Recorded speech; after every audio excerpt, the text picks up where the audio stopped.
Bonjour et bienvenue dans cette vidéo où je voudrais vous parler de la fatigue des hypersensibles.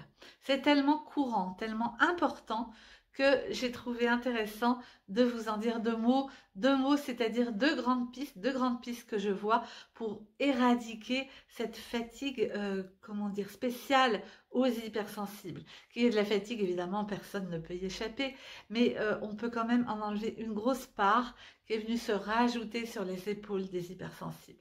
Donc je me présente, je suis Elisabeth Aubray, pour ceux qui ne me connaîtraient pas.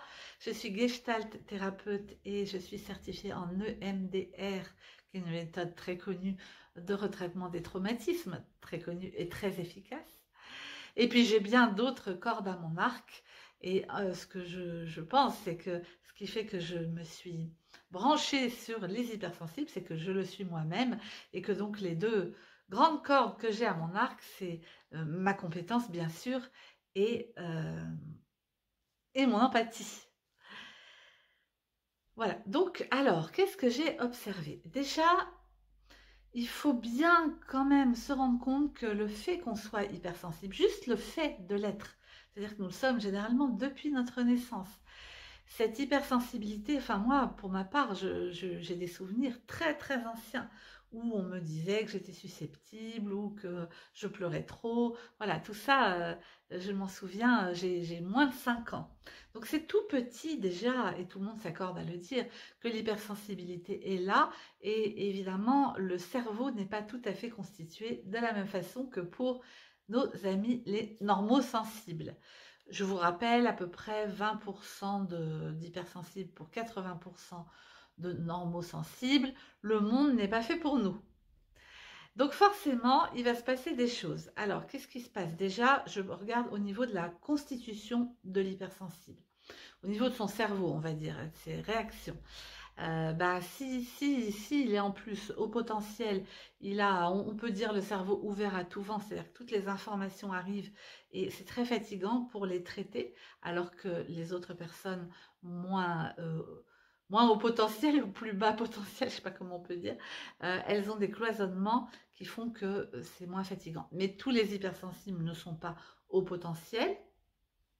Il y a par contre chez tous les hypersensibles cette empathie, non, je ne peux pas dire chez tous, dans une grande majorité. Il y a aussi des gens qui sont hypersensibles mais qui ont mis tellement de protection qu'on pourrait croire qu'ils sont des normosensibles, voire des peu sensibles. Donc vous comprenez bien que tout ça est compliqué et ce qui est important, c'est vous. C'est qu'est-ce qui vous fait écho quand je parle. Donc, probablement que grand nombre d'entre vous sont empathiques. Et ça, c'est très fatigant parce qu'on est en permanence dans le ressenti de ce que l'autre ressent. Pour peu qu'il soit plusieurs, ça démultiplie notre attention et donc notre fatigue. Bien entendu, on sait tous que l'hypersensibilité, c'est les émotions qui sont exacerbées. Évidemment, quand les émotions sont exacerbées, cela génère de la fatigue, cela pompe de l'énergie. De la même façon, il y a pas mal d'hypersensibles qui ont une hypersensibilité sensorielle. Et puis là, c'est une fatigue permanente. Par exemple, les oreilles, on ne peut pas les fermer, quoi. Enfin, il faut mettre des bouchons d'oreilles. Mais donc voilà, on est pris par tout ça. Et ça fatigue. Donc, je voudrais que vous soyez vraiment bien conscient que par le fait même d'être très sensible, vous avez de la fatigue en rab, si je puis dire. Alors, comment on fait celle-ci pour l'éradiquer? Eh bien, le plus important, c'est de comprendre que ça, on ne le changera pas.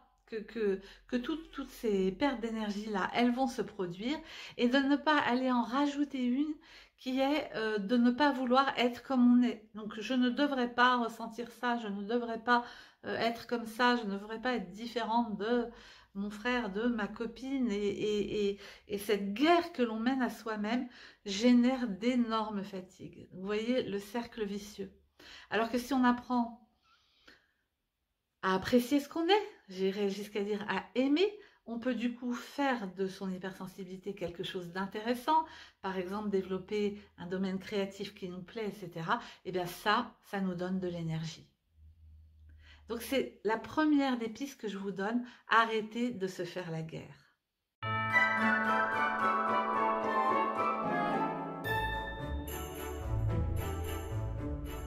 La deuxième piste concerne le perfectionnisme. La grande majorité des personnes très sensibles, hypersensibles sont perfectionnistes. Le pourquoi, moi je pense que cette observation inconsciente, hein, tout ça c'est très inconscient, on est tout petit, et voilà, on se rend compte de choses, mais ça ne monte pas à notre conscience. Que on n'est pas tout à fait adapté, que on ne répond pas exactement aux besoins de notre entourage, et on se dit si je grimpe sur la pointe des pieds, si je suis parfait, on va mieux m'accepter, et puis moi-même je vais mieux m'accepter moi-même, et puis on fait une espèce de course comme ça à la perfection, voire même on fige, c'est-à-dire qu'on décide qu'on doit être parfait. Et donc qu'est-ce que ça, c'est terrible, parce que ce n'est pas possible. Ce n'est pas possible, ce n'est pas humain. Être humain, c'est avoir des hauts et des bas, c'est passer par des circonstances, c'est un peu comme un voyage. C'est avoir un coup une montagne, un coup une plage, et un coup on est essoufflé, on s'arrête, on fait une pause, un coup il y a une tempête, un coup il y a un beau soleil, voilà. Ça, c'est la vraie vie. Et donc, si on veut être parfait, on, on ne prend pas la vie comme elle est, on se met toujours plus euh, de contraintes, c'est extrêmement fatigant. Donc, si vous voulez changer votre rapport à la fatigue, si vous voulez être moins fatigué, regardez ce qui se passe pour vous avec le perfectionnisme. Est-ce que vous êtes dans un certain perfectionnisme? Et si c'est le cas, il faut absolument regarder ce qui se passe, regarder vos rigidités, regarder à quel moment vous n'acceptez pas ceci et cela, à quel moment vous jugez. Alors, sachant que quand on est perfectionniste, on juge beaucoup les autres parce qu'on voit tout de suite la faille, mais on se juge surtout beaucoup soi-même. Donc voilà, je vous invite à regarder ça. À quel moment je suis un terrible petit juge pour moi-même, et que je renforce encore, donc cercle vicieux à nouveau, je renforce mes tendances au perfectionnisme. C'est pas la bonne voie. Voilà, je vous le dis carrément. C'est encore une fois accepter, mais accepter, c'est pas tout à fait la même chose que tout à l'heure avec accepter notre constitution physiologique. Là, c'est accepter que la vie n'est pas parfaite et que la perfection ne fait pas partie de cette vie.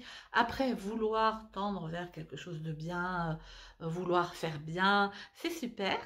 Mais toujours dans l'instant présent, pas dans ce but implacable d'être parfait. Mais non, qu'est-ce que je prends là?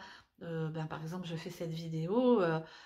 Est-ce que je suis au top de ma coiffure? Bien sûr que non. Bon, merci pour votre indulgence.